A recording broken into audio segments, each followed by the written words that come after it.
Good morning, everyone. It's Rollie, and welcome to Chatting with Wisdom. And so this week we are featuring another incredible and inspiring woman. So this is Becky Evans, and she is a fertility awareness educator and a master clinical herbalist. She helps women understand their natural hormone patterns to manage their health and fertility, whether trying to avoid or achieve pregnancy. And she is actually living on her family homestead in the mountains of Northern Virginia with her husband, her dog, and her 5 cats, and a flock of chicken.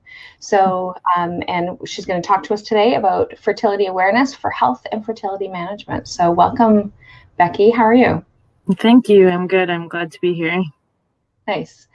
So, so can you tell me a little bit about, so you talked about being a fertility awareness educator. So can you talk a little bit about what that means?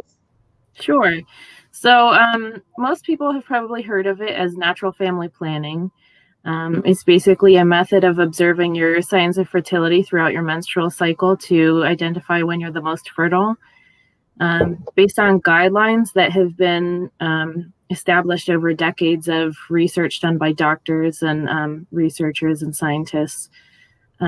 And then you can use that information to manage your health and fertility. So you can know when you're the most fertile so you can avoid pregnancy effectively. It's been shown to be 99.6% effective at preventing pregnancy, and that can also be used then to achieve pregnancy. And you can also see, because you chart those fertility signs, you can also see a lot about your health and what's going on with your hormones throughout your cycle in your charts. And then you can take that information to your doctor or another health practitioner and say, here's what I think is going on. Maybe let's do some testing on these things, find out what's going on at a deeper level. So that's kind of what I do. I teach people how to observe those signs, how to chart them, and how to interpret them so that they know what's going on with their fertility and their health throughout their cycle. And then they kind of take that and make whatever decisions they need to with it. That's really interesting. So like definitely the fertility part, but also I would have never known that you can actually chart that to see what's going on health-wise as well. That's really interesting. Yeah, it's very fascinating to see. So, so what are some of the things, or what are some of the signs that people would see when they start charting their hormone cycles? So the two things that we mainly focus on are basal body temperature and cervical mucus. And basal body temperature typically responds to progesterone throughout the cycle. So after ovulation, we'll see a rise in temperature, and that says that we've ovulated. And then in the earlier part of the cycle, after our period ends, the cervical mucus is produced by rising estrogen levels. And so we're able to identify when we're approaching ovulation, and then again when we've past ovulation. And with these fertility signs, we can see also what is going on with our hormones. If we're not really seeing a lot of cervical mucus, or maybe we're seeing too much cervical mucus, then that says, hey, there's something going on with our estrogen levels. And then with that, we can also say, if the temperature doesn't rise, have we actually ovulated? Is my body trying to ovulate and I'm seeing the cervical mucus, but the temperature isn't rising? So maybe something is delaying or preventing ovulation, and that's something we could look into with that. Interesting. So can you, is there a certain age that you're able to start doing this monitoring, or? Yeah, pretty much from puberty you could, although, early on after puberty, it can take a year or two for you to even ovulate. Young women tend to have anovulatory cycles while their hormones are kind of settling into what's a normal pattern.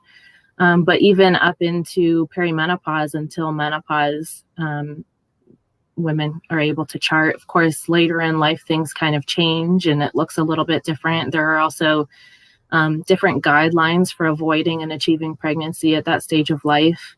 But yeah, pretty much all throughout the reproductive years, it can be done. That's really interesting. So, because I often have women that ask who've had to have their and I can't even think what it's called now. I just lost my train of thought. But they have a hysterectomy. That was the word. And they often wonder, like, so it's not a full hysterectomy that they've had, and they're like, but I'm still trying to figure out whether or not, like, because our moods definitely connect to our cycle. And so they're like, I wonder if I'm still going through cycles, but I can't tell because I don't know. So that would be really interesting for some of them to have that, to be able to know some of those things that are, because it would still physically be happening. Still have their hormones. So that's actually kind of interesting.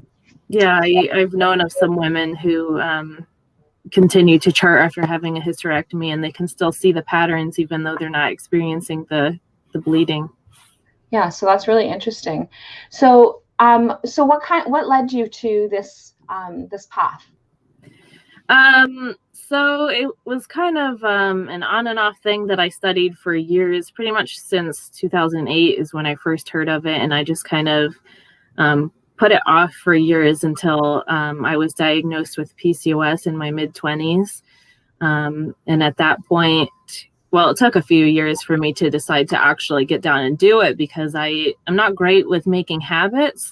And this is one of those things that you have to, make daily habits with. And so I just kind of avoided it for years until I finally decided that I was tired of trying to manage my hormones without knowing what was going on with them, especially with dealing with PCOS and, never knowing how long my cycles were going to be. So one year, about 3 years ago, I just decided to, really dig into it. And I read books, did a lot of research, and started doing it myself. And it was pretty quickly that I decided I wanted to teach it to other people and use it as a tool for kind of coaching other people through menstrual health issues. So that's great. So now you keep saying PCOS. What is that? PCOS is polycystic ovarian syndrome. It's one of the most common endocrine disorders that is experienced by women. I think it's like 10 to 20% of women have it. Okay. It can cause irregular cycles, weight issues, insulin resistance. It's basically a metabolic syndrome that really affects the sex hormones and really the whole body, but it's most noticeable in the sex hormones. Okay, interesting. So what are some of the things that you do? Like, how do you get people started, like with the process? So typically I do a 3-month, excuse me, my cat. Typically I do a 3-month program, and I do group programs and private programs for people depending on their needs. Some people need more of the one-on-one if they have difficult cycles. And they'll meet with me to do like an intake session. We'll kind of go over their medical history, things that they're experiencing with their hormones, anything that could potentially be related and affect their hormones or their charts in any way. And then I start off by teaching the basic signs of fertility, which is basal body temperature and cervical mucus. And then we go through basic anatomy and physiology, how to chart the signs, what they're looking for. And the first session is really focusing on that. And they get handouts and booklets that they can refer back to as they go along charting. They can refer back to that and figure out what to do.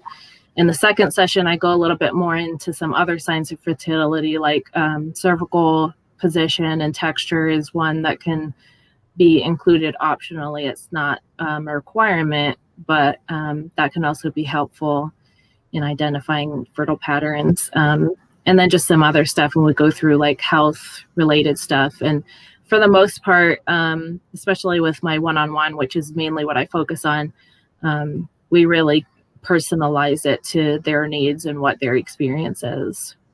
That's really interesting. So do you see because you said you have group sessions. So do you see patterns within the women that you're working with? Yeah, typically, like an average woman might ovulate, sometime between cycle day 12 and cycle day 16 or so.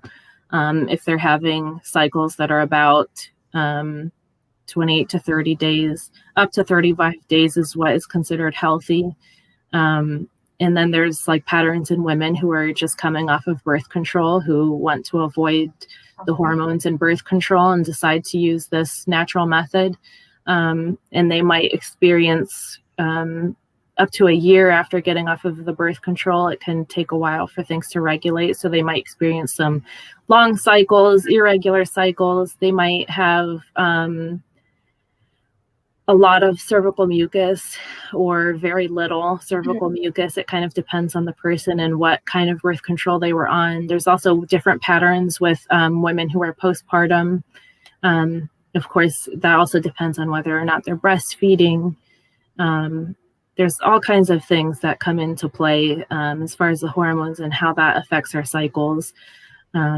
Like with postpartum, if they're breastfeeding, then the prolactin levels are staying high and that suppresses ovulation. So they end up with long cycles, and estrogen is probably fluctuating. So there's a lot going on with cervical mucus. So there are a lot of patterns, especially in different categories, basically, of what stage of life they're in. Well, and I would have never thought about it, and it completely makes sense now that you say it. Is like when somebody's coming off birth control, right? So that is a hormone inducer or suppressant, and so it's really I would have never thought. And like I said, after you said it, it's like, oh yeah, there was like that little light bulb that comes on, and it's like, oh, yeah, that makes so much sense, right? Yeah. So that's really interesting. And then of course there's the then you talked about the patterns of people that are the women they're women that have their cycle in terms of like postpartum and that kind of thing, of being able to kind of re-regulate afterwards. Are there things that they can help regulate their system naturally? So yeah, this kind of depends on the situation, and like if they're post-birth control, there are things they can do. Typically, I recommend kind of letting the body do its thing for the first couple of months just to see how it goes. Some people can regulate pretty quickly. Some people, it does take up to a year. After a few months, if it seems like things are kind of dragging and not really working out and regulating well, then liver support can be particularly helpful to help process out those excess hormones that are keeping things suppressed. It kind of depends on the person too, what specifically I'd recommend, but they're like herbal bitters or one thing I typically recommend that can help stimulate the liver, help digestion to process everything out. And then with postpartum, that would depend on whether or not they're breastfeeding. If they're breastfeeding, then their prolactin levels are going to be high. And if they want to continue breastfeeding, then that's not something you really want to mess with. So you would kind of just have to wait that one out. But I do see a lot of people saying, oh, I'm so many months post birth, and how do I regulate my cycles? Well, if you're breastfeeding, you don't want to regulate your cycles at that point, because then that's going to affect your milk production, and you'd have to find another method of feeding your baby, which, that's fine if that's what you want to do. But if you plan to continue breastfeeding, then you would not want to try to regulate things until you're ready to wean, pretty much.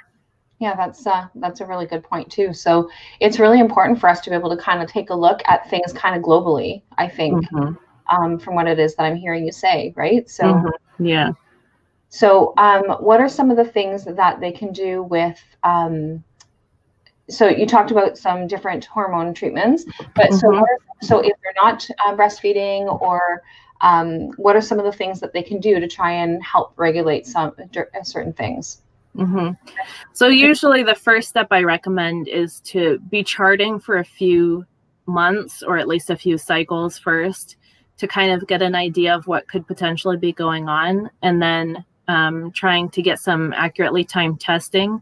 Hormone tests, because of the way hormones fluctuate throughout the cycle, it's really best to get them tested on particular days.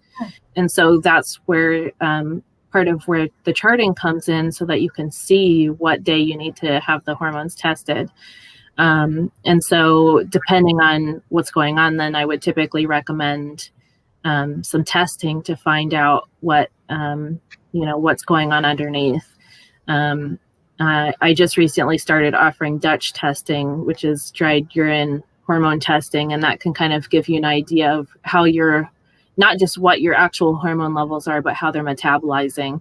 And so that's a good option for, figuring out what the underlying issues are. And then how you manage that kind of depends on what they are. Like if your progesterone levels are struggling to stay up, then you'd probably want to find a way to support ovulation and support the egg, so that the corpus luteum, which is what produces progesterone after ovulation, is able to produce healthy levels of progesterone.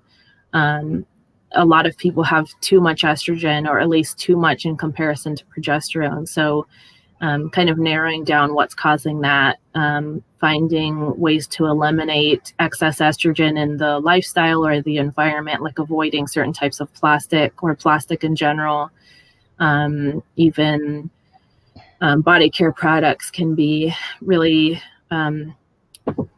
endocrine disruptors that could affect hormone levels like that. So yeah, it kind of really depends on the situation. Speaking specifically of herbs, when it comes to hormones, they all kind of affect hormones differently. And generally, when they affect hormones, they do so by affecting other hormones. So a lot of times someone will say, oh, this herb works to boost this hormone, but it might be doing it at the expense of another hormone. And so it's really important to kind of get your baseline hormone levels to make sure that you're not actually making things worse. Okay, and that's really interesting. So with one of the things, so you talked about different herbs, like then you also talked about lifestyle. So is there things in terms of lifestyle that they need to be looking at? They need to chart first, right? That's one of the first steps, is that, and like you said, that's a habit forming. So that might be a little challenging for some people, but at first. But like you said, then it's like, okay, I'm really tired of this, so I want to do this. So now it's just habit for you. But is there some different things that to be looking at in terms of hormones or not hormones? I mean habits, lifestyle. Yeah. So a lot of hormonal stuff can often come down to diet and lifestyle. Stress in particular can be something that can throw everything out of balance if it's just a constant thing, or even if it's just a single episode within a cycle where it's several days of a really stressful event that can, throw the hormones out of balance. Because what tells your body is that, hey, there's something going on in my world, and that means that I shouldn't be making a baby right now. And so your hormones are going to be out of balance and suppressing the ovulation so that you're not fertile. So, looking at stress levels, managing those stress levels, managing sleep, getting good sleep, not having your phone in bed with you with the bright blue lights that can mess with, some of those rhythmic hormones with cortisol and melatonin and all of that, and prevent good sleep. And good sleep is really important, for those hormones. Not getting good sleep can kind of add to that stress that suppresses those hormones. And then, of course, just movement, any kind of exercise, even if it's just walking. And then diet, trying to eat as healthy as possible. I know that can be really difficult sometimes. Healthy food can sometimes be expensive if you're looking at the organic stuff. But even just making healthy choices, following like the Dirty Dozen and buying what you can conventionally, or buying what you can afford, organic foods. And again, this kind of comes down to the individual person, what they're experiencing that might be interfering. But those are some general guidelines, I think. Good. So one of the things that you talked about was the Dirty Dozen. So do you want to talk a little bit more about what that is for people that don't know? Yeah, so the Dirty Dozen and Clean 15 are lists of, the Dirty Dozen specifically is what produce, vegetables, and fruit should be purchased organically, because the amount of chemicals like pesticides and herbicides that are used in growing them. And since we know that a lot of those herbicides and pesticides can be endocrine disruptors, then it's best to take that list of the dirty dozen and choose the ones that choose organic from that list to try to avoid the chemicals that could disrupt the hormones. And then the Clean 15, I think, is just a list of the ones that are the safest. And this is a list that's put out by the EWG every year. Okay, interesting. So I've heard of the Dirty Dozen before, but I've never heard of the other list. So that was helpful. Thank you. Mm-hmm. So what are some of the things that what are some of the, now you talked about some of the things that you offer, that's things that you do, is that you do group programming and you also do one-on-one. So is there anything where people can kind of get to know how to be able to work with you, or is there something that... Yeah, on my website, it's cedarcreekholistic.com, and I have a work with me page that kind of goes through everything I do. I have an events page that you can find through that as well, that where I offer some group events. It's like a one-time thing just to learn about charting or learn about health issues. And I also have Instagram where I post pretty frequently. That's at Holistic Fertility Perspective, and I do a lot of educational posts there to teach charting and health-related stuff. Okay, good. So, and if somebody had questions, is there any way of them being able to just connect with you that way? Mm-hmm. Yeah, there's a few ways. I offer a free consultation. People can connect with me and kind of get some feedback on their situation and how I can help them with that. That can be scheduled through my website on the Work With Me page. And of course, I always take emails at becky@cedarcreekholistic.com. Some people like to email for questions. Okay. So I have somebody that is in mind that I'm going to refer to you, which is one of the reasons why I was asking, like, how do they work with you, like that kind of thing. So, and obviously anyone else who's watching that is definitely interested, but I definitely have somebody in mind that may benefit from being able to learn some of the different things. Now, one of the things that, so how do you work with individuals that have that are taking certain medications? So if they have other health conditions, so if they have diabetes, or if they have any other kind of health issues. Yeah, it depends on the situation and what medications they're on and what they want from me specifically. If they just want kind of feedback on their situation, some people like to kind of walk through management options with me and try out different supplements or herbs. If there's a specific condition that could potentially be impacted by what we do, then I would always refer to a doctor and make sure that they're communicating with their doctor about their medications and anything that they're adding to make sure that there's not any interactions or contraindications that could cause problems. Okay, good. So this was great, and this was really informative for me. So so thank you for that, because there's a lot of different things that again, I always say this whenever I'm talking about anything to do with cycles, is that I really wish that I would have known more of this after my son was born, because then it would have made probably a lot of difference in terms of how I managed the inconsistencies of my cycles. So yeah, it's great. So so for anybody who's watching that is having some difficulty, this is great for them to be able to find out, like you said, from puberty on, to be able to allow them to figure out how to manage these different things. So thanks very much. Is there anything else that you wanted to share before we head out? I think that was pretty much it. I have I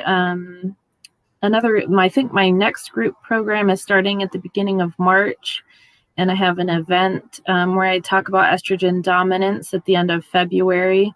That kind of goes into balancing estrogen and progesterone and how charting can help with that, and how to test for that. I know that's a common health condition, so I wanted to make sure to mention that. But Okay. Yeah. So if you want to send me the links, Becky, I can make sure that they actually get in the 3 different places that we have gone live. And so on my YouTube, on my page, but also I have a wellness center page as well that I've gone live on. And so I can actually add the links of the contact information for your group program, the date that it's starting, that kind of stuff.